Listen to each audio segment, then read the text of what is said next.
Seja muito bem-vinda a esse novo vídeo aqui no canal. Esse vídeo que faz parte de uma série de lives diárias que acontecem lá no meu perfil no Instagram de segunda a sexta-feira às 19h30 e como vídeo gravado aqui no meu canal no YouTube, todo sábado e todo domingo também sobe vídeo novo às 19h30.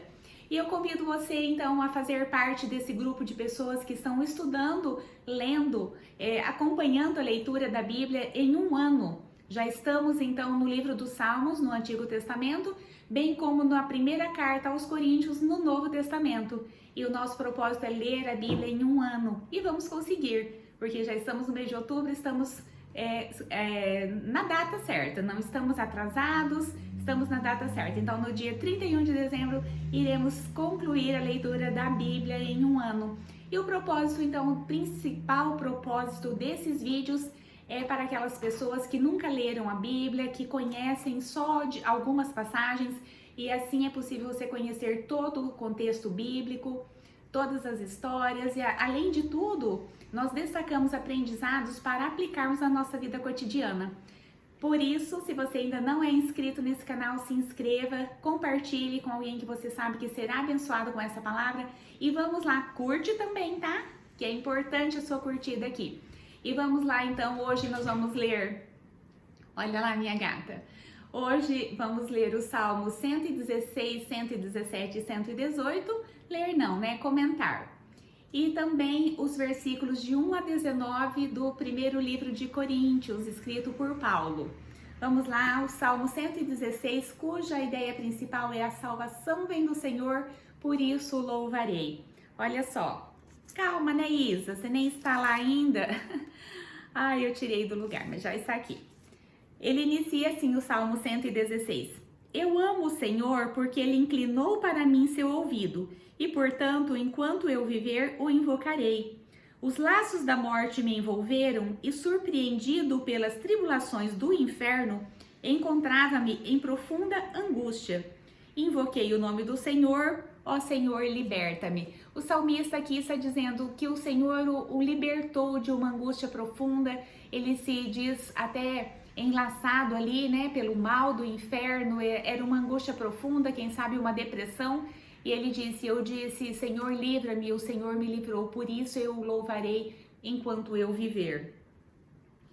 Ele continua assim, o Senhor é benevolente e justo, nosso Deus é misericordioso.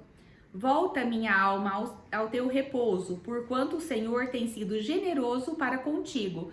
Olha só, ele acalma as próprias emoções, o próprio espírito, dizendo, o Senhor tem sido benevolente contigo, descansa no teu repouso. Isso são palavras que nós devemos dizer diariamente a nós mesmos, porque muitas vezes nos encontramos aflitos diante de tantos conflitos diários, né? Deus, ele promete que Ele vai estar conosco em todos os momentos da nossa vida, mas Ele nunca disse que nós não enfrentaríamos tribulações, que nós não enfrentaríamos conflitos, mas aquele que teme o Senhor, aquele que confia no Senhor, ele passa por águas turbulentas como se fossem águas tranquilas.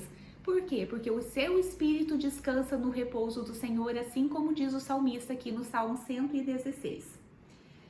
Visto que me livraste da morte, das lágrimas meus olhos e meus pés da queda, andarei na presença do Senhor. Quer dizer, olha, o Senhor já me livrou de tudo, livrou os meus olhos das lágrimas, os meus pés da queda, e por isso eu o louvarei. Quer dizer, por todos os percalços que eu tenho passado, gente, isso implica vida financeira, vida emocional, vida profissional. Os olhos das lágrimas, isso são metáforas para o salmista dizer, eu já enfrentei de tudo. Porém, em tudo Deus tem sido generoso comigo.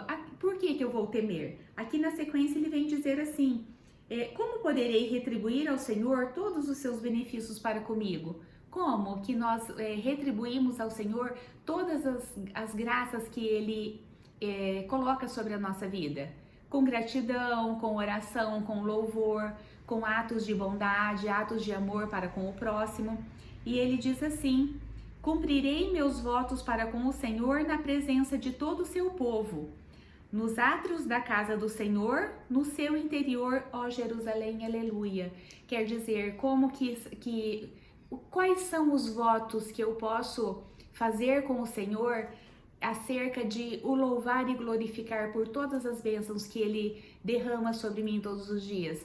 Os meus votos de ser uma pessoa justa, de ser uma pessoa honesta, de ser amável com as pessoas, de andar nos caminhos do Senhor, cumprindo com a leitura bíblica, cumprindo com o meu dever como cristão, como cristã.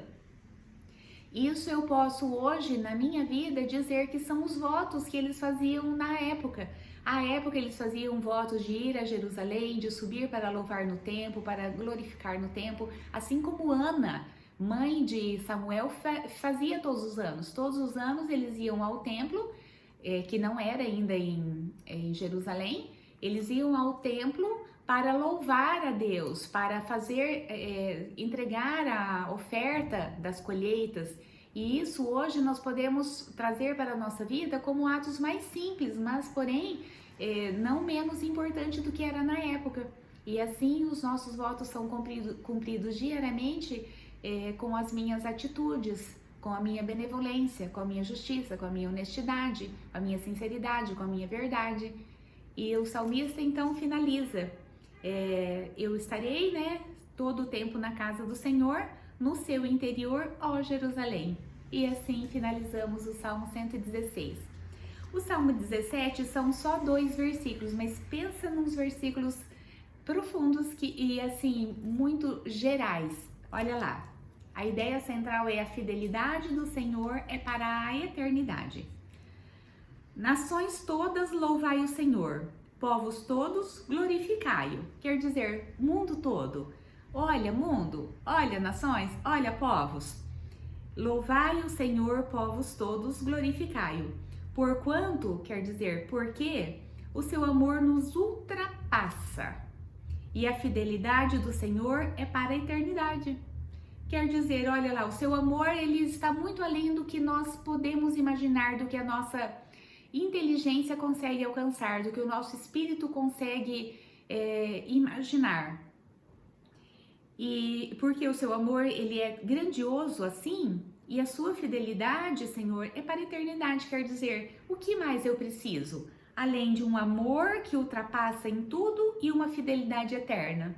Só regozijarmos no Senhor, só nos resta diante de tudo isso, que parece tão pouco, mas é tudo que precisamos. O Senhor nos oferece isso também todos os dias e de graça, e por isso nós temos que louvar-o mesmo, glorificar-o e andarmos em seus caminhos com o nosso espírito manso, com o nosso espírito suave, com o nosso espírito descansado. O Salmo 118, a ideia central é: o Senhor livra da tribulação todo aquele que o invoca. O Senhor livra da tribulação todo aquele que o invoca. Inicia assim. Gente, eu não falei quem são os autores, porque os autores são anônimos, tá? Louvai ao Senhor porque Ele é bom, porque seu amor permanece para sempre. Também, pegando a ideia ali do Salmo, de todos os salmos, gente? Todos os autores inspirados aqui, eles vão engrandecer, louvar o nome grande do Senhor, os feitos grandes do Senhor, a sua misericórdia, a sua compaixão, o seu perdão. E ele continua: em meio à tribulação invoquei o Senhor, e o Senhor me respondeu, pondo-me a salvo. Olha assim, se esses autores eram sacerdotes, eram músicos, eram os levitas, Davi escreveu muitos dos salmos. Se pessoas assim tiveram tribulações, tiveram aflições e recorreram ao Senhor, por que nós hoje, cristãos, do século 21, não estaríamos tendo esse tipo de aflição, esse tipo de conflito, esse tipo de tribulação? Que diferença? O que nós seríamos melhores do que esses cristãos aqui? Que aqui nem eram cristãos ainda, Era no Antigo Testamento, eles só eram o povo separado de Deus, aquele povo que seguia um Deus único, porque aqui tinham muitos deuses pagãos nessa época. As nações todas eram pagãs.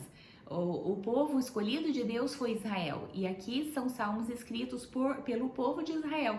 Então aqui não era cristão ainda, porque Jesus já sim existia antes da fundação do mundo, porém ele só se encarnou muito tempo depois daqui. E ele vai dizer assim: o Senhor está comigo, ele é o meu ajudador.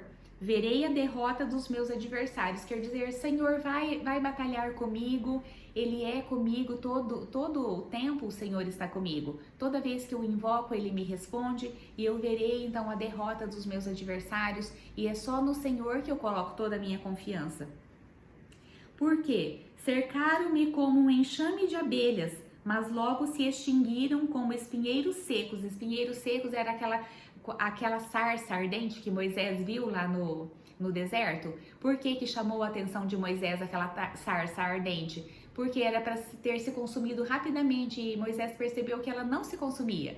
E quando ele chegou perto, o Senhor falou de lá do meio dessa sarça ardente e o convidou para ser o libertador dos israelitas, que eram hebreus ainda na época, lá do Egito. E aqui o salmista vem dizer, olha, eles, como um espinheiro seco, eles se extinguiram em chamas. Em o nome do Senhor, eu as venci. Venceu todas as tribulações, todos os adversários, pelo nome do Senhor.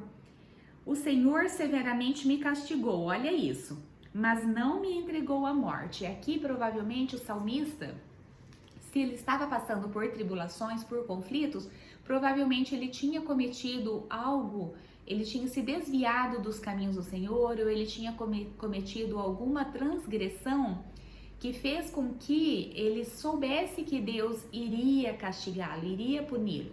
Por quê, gente? É aquela lei do plantio e da colheita. Se eu plantar trigo, eu vou colher trigo. Se eu plantar joio, eu vou colher joio. Se eu plantar espinhos, eu vou colher espinhos. E aqui o salmista vem dizer que ele venceu sim os adversários, ele foi castigado, porém ele não foi entregue à morte pelo Senhor. Olha a sequência desse salmo. Abri-me as portas da justiça. Provavelmente ele tinha cometido alguma injustiça, né? Porque ele vem pedir, olha, abri-me as portas da justiça, pois desejo entrar para dar graças ao Senhor. Esta é a porta do eterno pela qual entrarão os justos. Quem é a porta da justiça, gente, pela qual os justos entrarão na presença do Senhor? Ele vai dizer aqui na sequência. A pedra que os construtores rejeitaram tornou-se a pedra angular.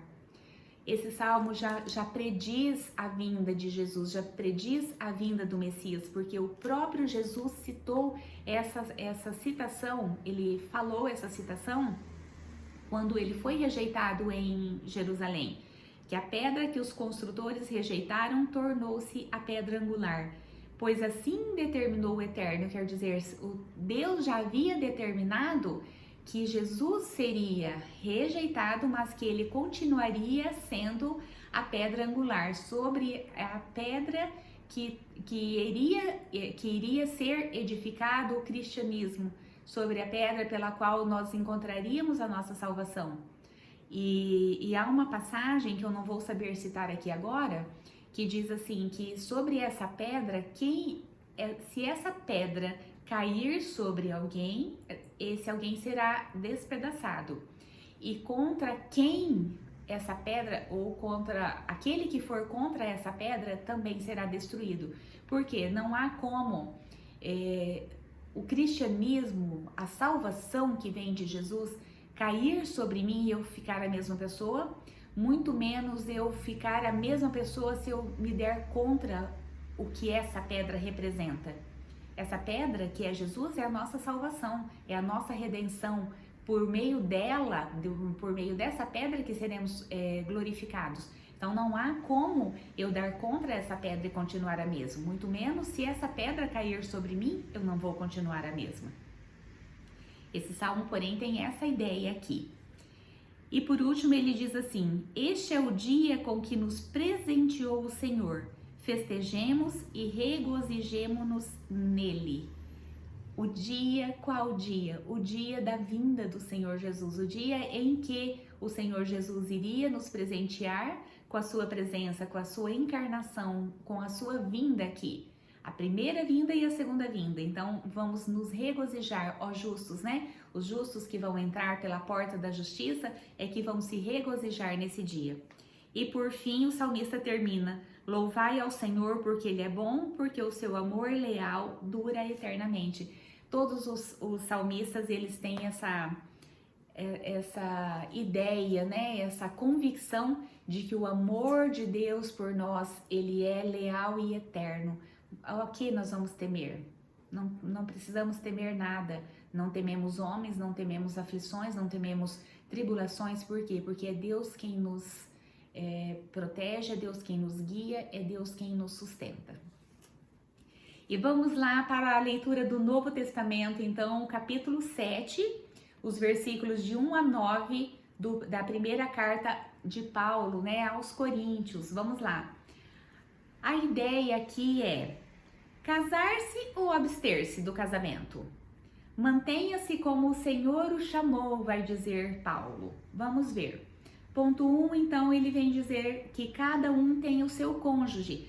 Aqui nós vamos ter o contexto da cidade de Corinto, que era uma cidade com muita prostituição, era uma cidade com muitos templos pagãos. Os principais eram os templos de Afrodite e de Apolo. O cristianismo estava começando e a igreja de Corinto, que se orgulhava de ser espiritual, estava rejeitando o apóstolo Paulo por ele não ter convivido com Jesus. E também eles estavam meio que repelindo a autoridade de Paulo. Porque Paulo havia fundado a igreja, mas havia deixado Apolo em seu lugar. E como ele era o apóstolo dos gentios, ele viajava muito. E provavelmente esses cristãos aqui estavam cobrando a presença de Paulo ali. E eles estavam cometendo imoralidades sexuais, eles estavam cometendo litígios, como nós vimos na leitura anterior, né? Na leitura de ontem, que um irmão estava levando o outro irmão a juízes.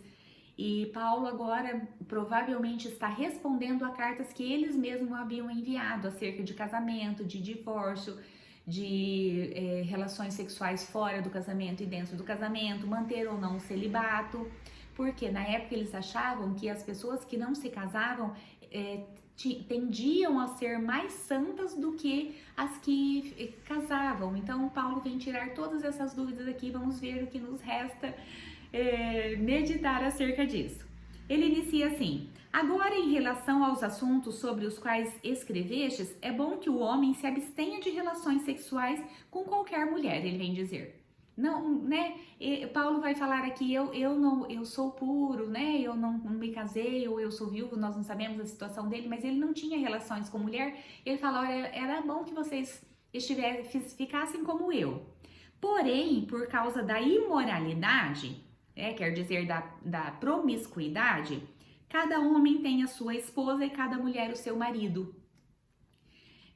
O marido deve cumprir seus deveres conjugais para com a esposa e da mesma forma a esposa para com o marido. Aqui vai dizer assim, olha, o seu corpo já não é mais seu, é do seu marido, você precisa atender às necessidades do seu cônjuge, tanto a mulher do marido como o marido da mulher. Aqui também já cai por terra as pessoas que falam que Paulo era machista. Não, aqui se ele fosse machista, ele teria dito assim, olha, cada homem tem a sua mulher.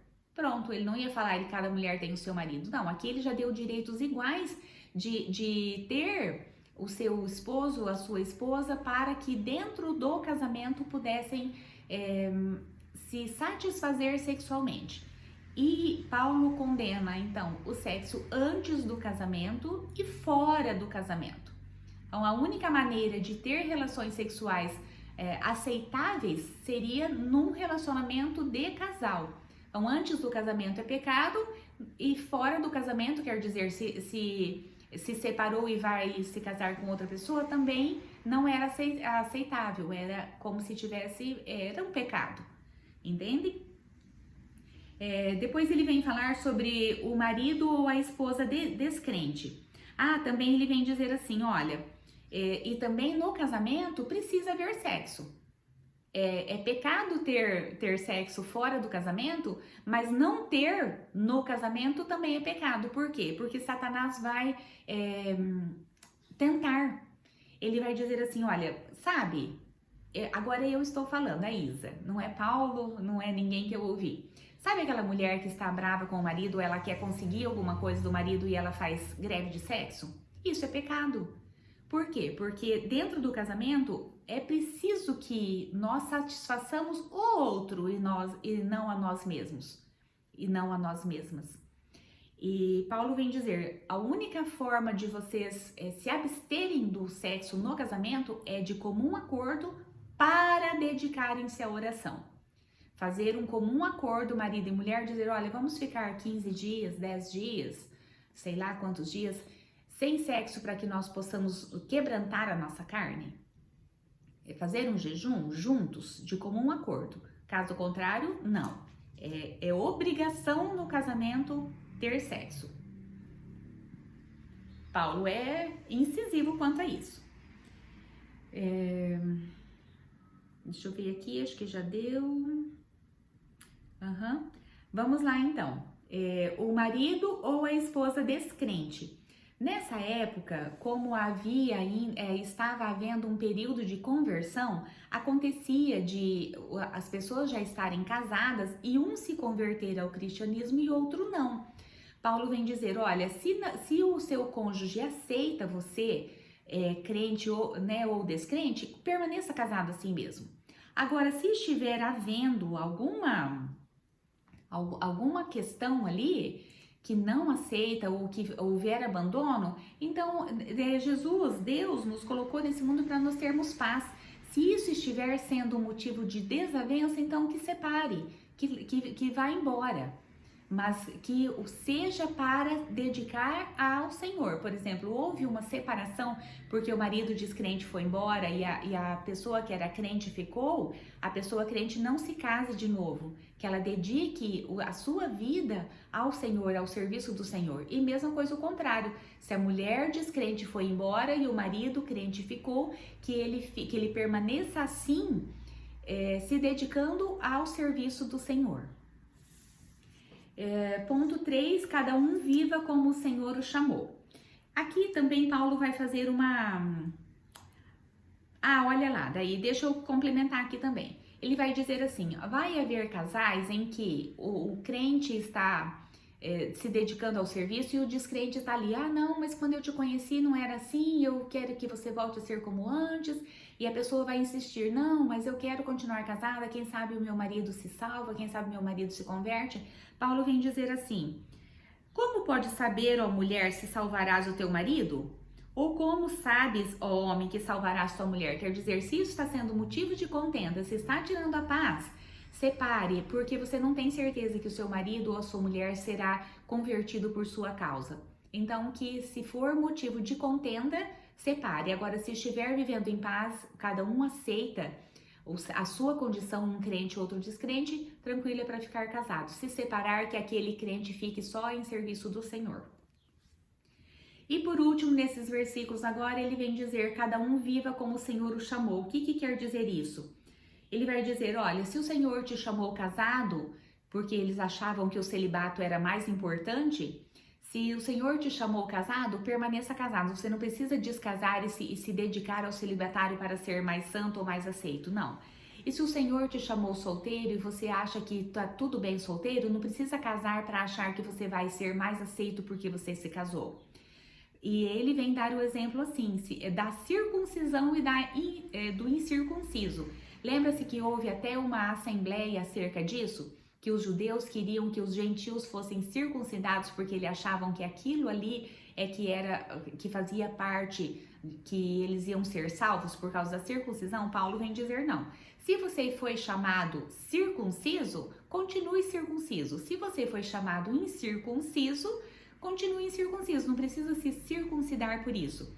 E aqui os estudiosos dizem que havia uma cirurgia que era feita que revertia a circuncisão. E muitos que já não queriam mais seguir o cristianismo, o judaísmo, aliás, né? que eram os judeus que se circuncidavam, eles não queriam mais a marca do judaísmo, eles pediam para fazer essa cirurgia de reversão. Paulo vai dizer, não precisa. A marca da conversão, a marca da salvação, a marca de que você está caminhando nos caminhos do Senhor é no espírito, é no coração e não no corpo. Então, é essa a ideia aqui de Paulo até o versículo 19. No próximo vídeo nós vamos ver os demais versículos, que Paulo vai tratar ali de como os solteiros ou os casados vão se consagrar, se vai se casar, se vai ficar solteiro. Aqui é que ele vai tratar de tudo isso. Se estiver vivendo muito abrasado, que se case então. É por esse viés ainda que esse capítulo vai continuar. E eu convido a você a ver o próximo vídeo, que vai subir amanhã, dia 25 do 8 às 19h30, que vai ser a sequência desse devocional que você está vendo aqui agora. E considere-se também, vou falar novamente, a se inscrever nesse canal, a compartilhar essa live com alguém que precisa ouvir isso, curta. E se você ainda não me segue lá no Instagram, siga lá, isapenha.mensagensdevida. Um beijo, até o próximo vídeo, até mais! Tchau!